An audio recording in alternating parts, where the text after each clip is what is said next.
I think it was that moment that I realized that the coding lab was something. It was good, but we need to do more. We could go a whole year and these girls still would need more encouragement to follow a STEAM track like this. So I started looking at why we didn't have a technology lab and talking with Mrs. Bruner and some of the other teachers at the school and realized we didn't have any space and we didn't have the money. And so we started talking about a shipping container lab. And then we said, I was talking around some people in community, and I remember Jeff Clark from town said, have you ever talked to those STEAMery guys around the corner from Helmsburg? I think they've got some space in the old sock factory. Maybe reach out to them. So I called David here at the brewery and said, I've got a crazy idea for you, but I've been running this coding club, and I wonder if you have any extra space where we could build a technology lab. And he says, come by. Come by and look at the space that we have. And you'll see here, there is an enormous amount of the old sock factory space that is currently being unused. And they had a real vision of trying to use it for training and vocational activities and so forth, but just hadn't really got it off the ground. So that kind of came to be. And then we said, well, there's 12,000 square feet of space here. Could we do something a little bit more Brown County and involve more than just technology and AI? Could we involve tourists? Could we involve adults in the community? And could we connect in the arts? And so that's when we got to STEAM and we realized that there's so much opportunity to really get to this vision we have of educating adventurously. Welcome to In Brown County, your front porch to the people, places, and stories that make Brown County, Indiana, one of a kind. I'm your host, Chris Schneider, and every week we bring you conversations with local voices, behind-the-scenes looks at events, and the best of small town life. Whether you're a longtime local or a weekend wanderer, there's something here for you. Let's get into it. Today on In Brown County, we are joined by Kirstie Tiernan, and we're going to be talking about the STEAMery, which is a project she's been working on here in Helmsburg that is going to provide a fantastic learning opportunity, a great way to drive tourists in the county, and it's an ongoing project. So as we talk through today, you'll see around the building a little bit and have some vision as you walk around with us. Kirstie, thank you so much for being here. Thanks for being interested in what we're doing here. Absolutely. So tell us a little bit about, we're in this building. It's part of the STEAMery property, and obviously there's nothing here yet, right? We kind of got some studs and a space, but how'd you come up with the idea of the STEAMery, and what's kind of the overall vision here? Yeah, so my job currently is I work for BDO. I lead our AI efforts and help clients implement AI. So I'm in technology all day, every day. It's STEM, STEAM was kind of part of me growing up, right? And one of the things we have a hard time with is finding diverse candidates for our jobs, right? In AI, there's not a lot of diverse candidates. So I was really trying to figure out, why is that? And especially, why don't we have more women in this field? I thought, where in the process do we lose women? And I kind of wanted to go back all the way to grade school and go back to elementary school and see where we were losing them, right? And so my kids were at Helmsburg at the time. I have a daughter that's in 5th grade right now and a son that's in 7th grade. And I asked if we could start a coding club. And so we started just doing technology, and they didn't have one yet. So that was a great fit. We aligned with Purdue University in technology. So I got a little bit of feel of partnering in the community and how that would work. And we did once a month coding club, and we still do it. Done it for several years now. And God bless those teachers, because I can barely handle an hour and a half, and they were wonderful kids. But, starting to teach the coding club really got me interested in what more we could do. And I saw the girls really grabbing onto it and how we were able to teach without even a lot of instruction. I've run an AI team, but I can't teach K through 5 how to code in an hour and a half, right? So it was really interesting to see how eager the kids were to learn when you put the tools in front of them. So that's kind of where it all started. Right around the corner behind here in the STEAMery is where the Helmsburg School is. So it started with maybe we could have a technology lab that's a little bit more expansive than what we were doing, in a space that was a little bit more built for it. Awesome. And so when we talk about that, so it starts as just trying to help some kids learn how to code. And now obviously this space though is much larger than what it would take to teach some kids how to code. Yes. So as this is going along, it's pretty clear that your vision has expanded with time. So walk us through a little bit of how that vision expanded and kind of what all the plans are here and give the basics of that. Yeah, and the reason it really expanded is we were in our technology club and we were coding, and there was this little girl, Emmy, and I remember at the very end of the first year, we'd done this every month. for an hour and a half. We talked about coding and AI and technology. And at the end of the session, I was interviewing them all on my phone. And I asked her, I said, do you think you could be a data scientist one day, or a computer scientist? And she goes, no. And I was like, what? What? No, yes, you can, right? And I think it was that moment that I realized that the coding lab was something. It was good, but we need to do more. We could go a whole year and these girls still would need more encouragement to follow a STEAM track like this. So I started looking at why we didn't have a technology lab and talking with Mrs. Bruner and some of the other teachers at this school, and realized we didn't have any space and we didn't have the money. And so we started talking about a shipping container lab. And then we said, I was talking around some people in community, and I remember Jeff Clark from town said, have you ever talked to those STEAMery guys around the corner from Helmsburg? I think they've got some space in the old sock factory. Maybe reach out to them. So I called David, I'm here at the brewery, and said, I've got a crazy idea for you, but I've been running this coding club, and I wonder if you have any extra space where we could build a technology lab. And he says, come by and look at the space that we have. And you'll see here, there is an enormous amount of the old sock factory space that is currently being unused. And they had a real vision of trying to use it for training and vocational activities and so forth, but just hadn't really got it off the ground. So that kind of came to be. And then we said, well, there's 12,000 square feet of space here. Could we do something a little bit more Brown County and involve more than just technology and AI? Could we involve tourists? Could we involve adults in the community? And could we connect in the arts? And so that's when we got to STEAM, and we realized that there's so much opportunity to really get to this vision we have of educating adventurously. I love a good experience, right? Wouldn't it be amazing if our community lived in educational experiences? And we loved it, and we experienced that, and we just brought all that together for both our community as well as our guests. Well, I think that's a important point to focus on, that kind of experiential side of it. Because, when we're thinking about tourists coming into Brown County, and you look at everybody that's like millennials and Gen Z, that's what they pay for, right? They pay for experiences. Of course, yeah. They don't necessarily want to go shopping as much. They don't necessarily care where they stay as much. It's all about the experience. So, yes, helps kids, but also great tourism driver potentially here that you're developing. So I think it's amazing how many different aspects of what drives Brown County you guys have been able to work into this project. I mean, yes, with the kids, it's going to be such an avenue, and we really want to link it all the way to career paths. How do we build those community relationships to where they're learning something in kindergarten, in the hospitality or the culinary lab that could maybe prepare them for a job here in the county? Right. So, I think that's very exciting. And the tourists, we're very lucky to have 2 million tourists a year here. Let's utilize that revenue in a way that helps build the community.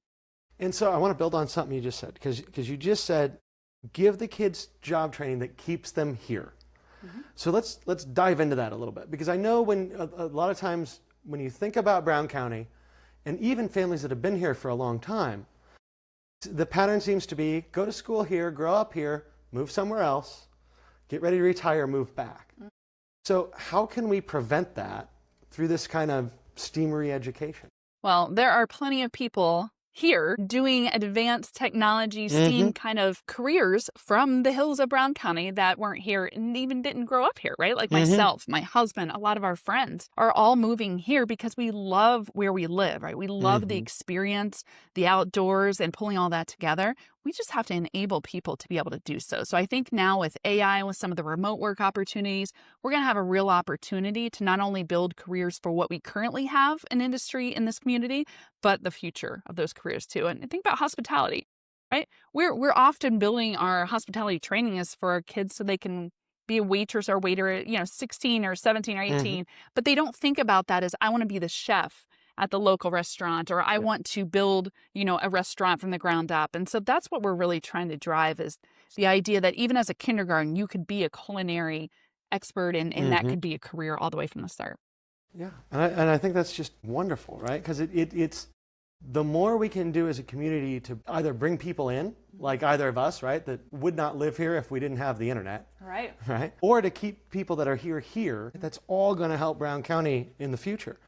So one of the things that's really big in your mission that you've hit on a little bit is gender inclusivity. And I think a lot of people, I do some work with AI and hospitality, and both those industries are pretty male dominated, right? And historically have been. So how can this help kind of break down some of those gender barriers for people as they learn and grow and develop into workable job skills? Yeah, well, I mean, when we're combining so many different things together, we just encompass the skills of so many more people. If you're just doing technology and AI, you may only end up with engineers, which is a very male-dominated field. But when you mix in all of the other areas that we're pulling together, like our music studio, started out as a music studio where we thought we were going to record bands. Crean and Rainwater has been wonderful at helping us envision that to be much more than a music studio, to be a multimedia production where we could even broadcast local news. That's going to bring in a lot more skill sets and a lot more interests, a lot more creativity that is just much more inclusive overall than the very siloed, specific, kind of STEM-oriented areas of the past. Yeah, I think that's amazing. And with that said, let's go ahead and take a look around a little bit, because I think for everyone, if you're listening to this, you should probably go to YouTube and look at the video, because we're going to take a walk around, show you guys the different spaces here, because it really is amazing once you get the full scope of this to realize everything that can be done in 12,000 square feet, right? Because it's a big space. There's a lot to do here. Show us around a little bit and what the plans are here. Yeah, so this is the first floor, and where we were just starting is where the lobby and the restrooms would be, and we have a space for the elevator. And what you're looking at here is going to be the hallway, and this would be the wall alongside here, and we'll have the culinary and the ceramic slab over here. So we'll walk down there and show you those. And as you can see, there's a lot of space on this first floor that we're not using as well, and we may have the opportunity to expand that at some point. But we've marked off here a little bit of how this would work. And if you look at the ceramic slab, is this first space here. And we would have a couple of garage doors being put in over here. But it's a really great space to be able to provide that art and those skill sets. And then over here, we've got about right here is where our culinary lab would start. And it goes that direction. We have our pantry.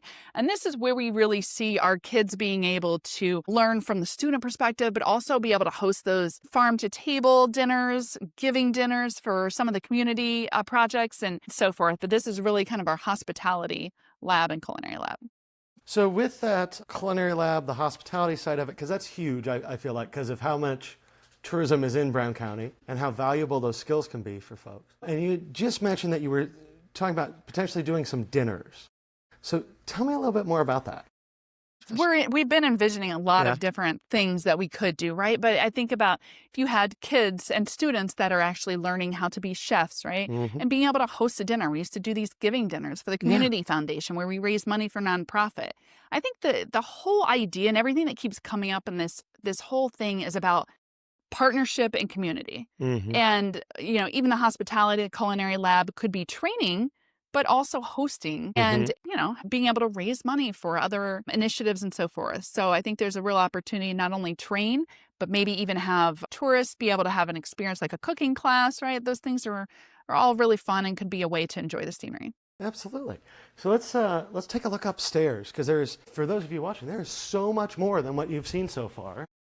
Yeah, so this is our first floor, and of our budget, the first floor in phase 1 is the ceramics lab, the culinary lab, and the lobby in the front area. So we're hoping we can get that first level of funding done, and then we can open up and be able to start hosting. Now, the one thing with the ceramics lab that's really exciting too is that we also have this model of being able to use a nonprofit and put them into the place and then be able to rent it. So Agata Amaya has a nonprofit called Nacho, which is a Nashville Arts Homesteading Organization. And she would be renting the ceramic space and then running her own programming. So that is a great first lab for us to get going, because they're then paying us rent, right? And it starts to generate that revenue, and we're not responsible for all of the programming for that one as well. Really good model. Fantastic. That is a great model. Yeah. So we'll go ahead and head upstairs. So now we're upstairs. Yeah. And so we have the culinary and the ceramics downstairs in the lobby. What's going to happen up here? So up here, we've got the 3 technology labs. So these spaces are kind of sectioned off, and we'll have removable dividers in between them. But these are for students and adults to learn AI and the technology training classes that we've talked about. And we can open these up, but we're imagining a good 15 to 20 stations per each lab. And that would really allow us during the school day to have a teacher be able to come in and be able to use the space.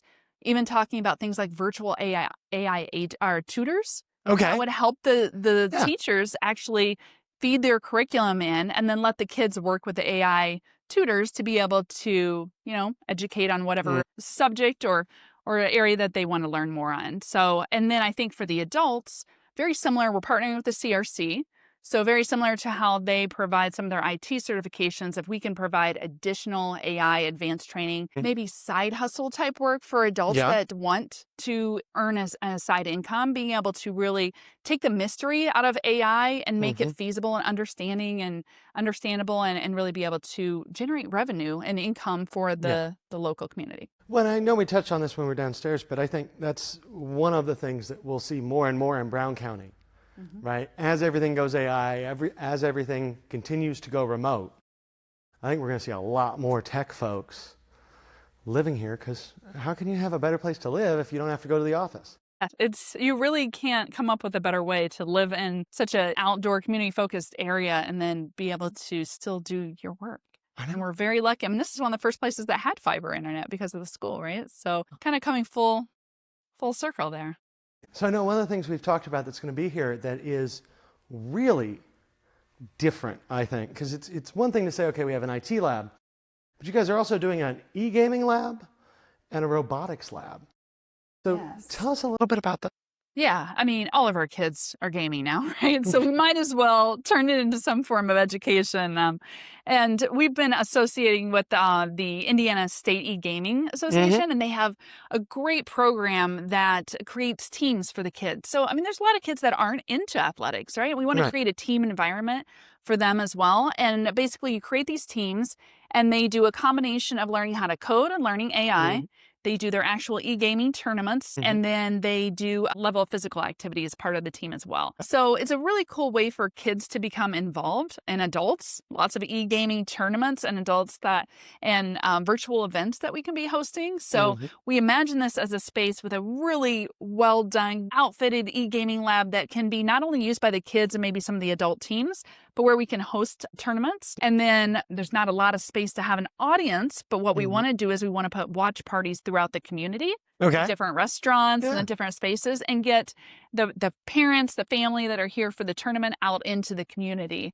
So it should be really fun. And so something I thought was really interesting, and this, I forget where I heard you say this, but Purdue, did you say, now gives scholarships for e-gaming? So this is not like just playing video games. We're talking, it's a legitimate sport now. Yes, esports. I mean, Brown County has its own professionals in esports that have gone on to be quite famous. If you did not realize that. But yeah, it's when we went to the Ball State High School finals last year to check everything out, there were a slew of colleges. I think almost every college gives some sort of scholarship for e-gaming. So it's a really great opportunity, and we really want to start. This is one of those labs that we can start doing without the space. There's several of them, right? We talked a little bit about, there's a fundraising stage and there's a lot of work to be done, but our mission can start to be accomplished now. And so what we're working on is an all-girls e-gaming team. And if we can get that going, get 6 girls signed up and to be part of that team to start showing how we can do that, we can do that from anywhere. So it'd just be really cool to bring that back. And then also tourist revenue from renting out the space and letting families use it. And so in the back part of this space is the e-gaming lab, but then the front part is the robotics lab. Yeah. So tell me a little about that. And all of the elementary schools have robotics teams, which is really exciting. And they all, mostly, at least Helmsburg, does a lot of their practicing and such in the science lab. So it's a multi-use, right? Kind of hard to get around and get everything done. So we're hoping this will provide them a little bit extra space to not only build and explore, but also then practice their tournaments. Yeah, that's fantastic. And just out of curiosity, when we're talking about elementary kids in robotics labs, what kind of robots are they built? Yeah, for the robotics, they're hard to explain. There's these little robots that go around and they pick up blocks and they put them into a basket or something, and then they get points for that. It's a set of tasks, and you have to design a robot that can get through the set of tasks. Yeah, oh, cool. We're not quite battle bots with elementary, but you know. Now we're in the music studio space, which I know you had mentioned earlier, started as like maybe we can have a band record and has developed into a whole, I think you said like a media center. Media production. So what's going to be going on in this space? Yeah, so there's a lot of exciting things happening here. So yes, we can record a band here. So it's great for music. We've got the isolation booth, make it a real recording studio. And then we've got the control hub that allows us to teach kids how to actually produce music, right? Soundboards and so forth. But when Keenan and I originally started talking about this, his vision was that we are enabling every lab with audio video capabilities to be able to record each of those labs. And that evolved to, well, not only can you teach someone how to produce something, right? But you could also then share those productions, live streams, those trainings that we're doing at the STEAMery with the rest of the world.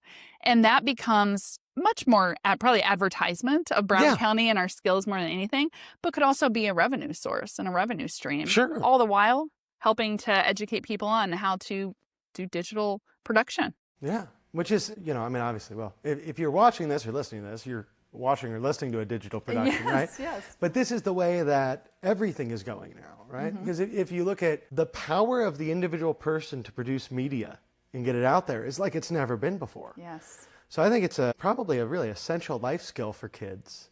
Because whether it's marketing or, you know, if you're business to business, if you're business to consumer, if you're doing anything business-wise, you pretty much have to know how to produce content today. Yeah, the influencer kind of approach is just going across the board, right? It's not just a consumer-facing thing. So, yeah, I think this is going to be a key skill, and it speaks just so well to all of our other skills, whether, you know, being able to work in AI and how we can actually use those tools. That's really key. But we've also talked about expanding it to news broadcasting and how could we make this a facility where we could educate the county on upcoming election information and be able to produce, that's where we get our news now. We get our news online and social. So it's really important to be able to help our kids understand what journalism looks like and how that is done, and then also how to produce it all the way to the end.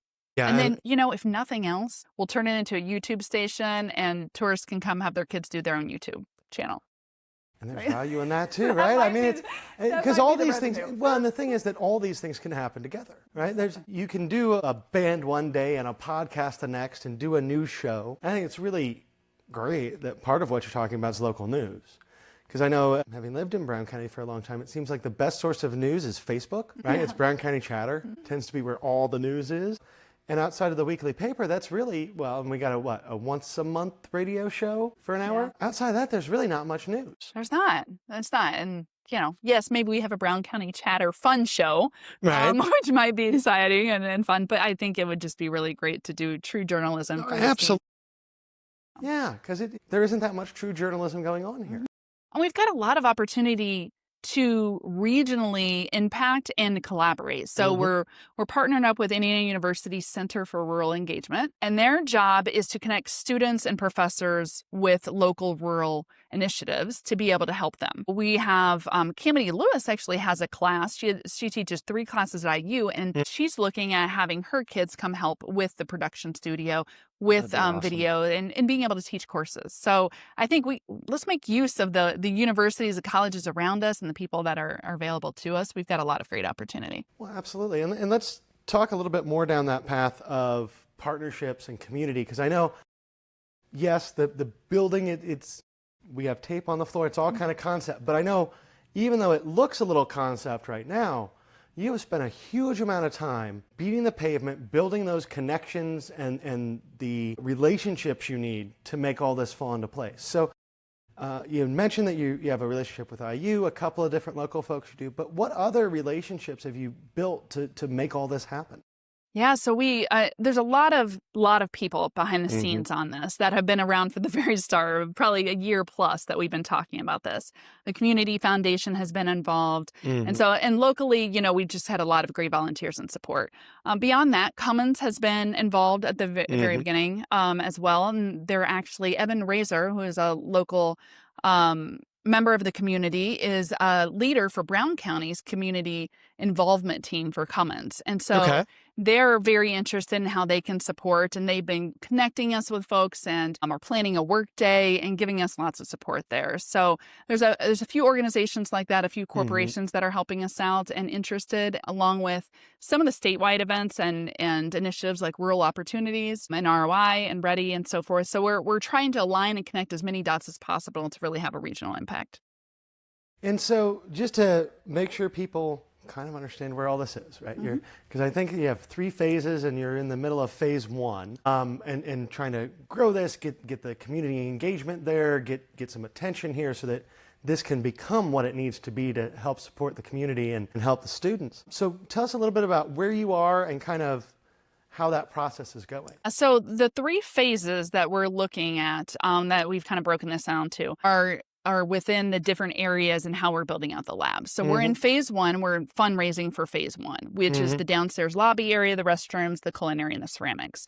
And we're looking to raise about $500,000 for that. The entire building is about a $1.5 million budget. And we're working through the details of that and how that works. But phase 1 will be that first level, phase 2 will be the second level, and phase 3 will be building out all of the individual labs from there. And then we have about a $250,000 ongoing need for sustainability on a yearly basis around costs. So those are the funds that we're trying to raise on the level, and we've applied for several grants. We have a few supporting donors so far, so we're looking to grow both sides of the fundraising pyramid that we put together. And then just thinking about where we're at and what we're doing right now. One of the things someone said to me, John Burnett, who's been an amazing mentor from Columbus, said, you really don't need the building to accomplish your mission. If your mission is to educate adventurously, get out there and educate. Go find the really cool classes that you can offer and offer them in other spaces. So we've been working really hard on getting our programming up and going. We have the coding club in Helmsburg for the kids. We have an after-school program in collaboration with Second Story Studio in town with Kurt Eagleman, which is wonderful. And we fund that. We fund half of the kids' admission there. We have a really great idea that's brewing right now, which there's a local woman, Erin Baker, who just moved from California and a UCLA researcher. She lives here in our little county, right? And she's looking to do a biotech club for the kids and kind of like our coding club. And so we're gathering clay samples, pulling it together, and then being able to analyze it and then be able to actually extract pigments to use in art. So just a really cool full circle, and then auction off the art to be able to fundraise for the STEAMery. There's a lot of classes like that. There's one talk we're talking with the music center about concert production and running a course there for adults, right? So really excited about some of the program that we're doing. Obviously, that requires the funding too, and so we're writing some grants for that. But I think that's starting to show just some of the really great connections we're making and partnerships we're pulling together. So I'm sure there are people listening and watching that are thinking, okay, this sounds cool. I want to get involved. I'm interested in donating. I'm interested in sharing some of my knowledge. How do people get a hold of you to get involved? Yeah, well, we have a website, so the STEAMery.org. We're also on social media, on Facebook and Instagram. And then every month on the third Monday from 6 to 7 p.m., we do walkthroughs of the space. So check out Facebook. We almost always do them. It's also announced on our website. You can come in and you can talk. You can see other community members that are interested, and we'll walk you through what the vision is and where we're at in this space. And we could use a lot of help. We can use committee leaders. We have a grant committee leader right now and a partnership committee leader, but fundraising, volunteering, even just running the walkthroughs is a good volunteer event. So we can definitely use volunteer. If you have or know of a really unique special skill that Brown County has, we'd love to surface some of those up into some unique classes. And then, we have our board and our group of regular volunteers that we'd always love to add to. So before we go, 3 questions for you that I end every episode with. So first of all, what is one word that describes Brown County to you? Definitely adventure. And that's kind of where the Educate Adventurously came from. That's our differentiator. That's what makes it fun here, right? That's what makes people want to live here, want to come here, want to visit, want to stay, want to be jealous that you live here when they don't, right? Like I love that part of the adventure side of it. And I think there's so much we can connect with education in that theme. Next question. What is your favorite local meal or treat? The homemade vanilla ice cream milkshake at Chocolate Moose. Oh, that is good. You have to get the homemade. Yeah, The you homemade do. is so good. Yes. Absolutely. But I feel like that was something we found. And yeah, I never stray in my ice cream preference. That is definitely a good one. And what is your favorite way to spend a Saturday? Well, we've lived here for about 12 years, and with my kids, we have a bit of a little hobby farm. And so we love to hang out and ride horses and just enjoy the trails and being outdoors. And that's one of the wonderful things about Brown County, right? Because you have great outdoors everywhere. So if you're watching, if you're listening, scroll down into the show notes. We're going to have all those links that Kirstie just mentioned, of the how to get to the STEAMery, the Facebook, that will all be there. If you're interested in helping out, definitely reach out to her. Yeah. Because there's a lot of help needed here, but also this is going to be an amazing thing to help the community forward. So I just want to say thank you so much for taking the time to be on and share with us what you're doing here. Thank you for the interest, and I appreciate it. Thanks for joining us on In Brown County. If you like today's episode, be sure to follow, leave a review, and share with someone who loves Brown County as much as you do. We'll see you next week, right here on the front porch.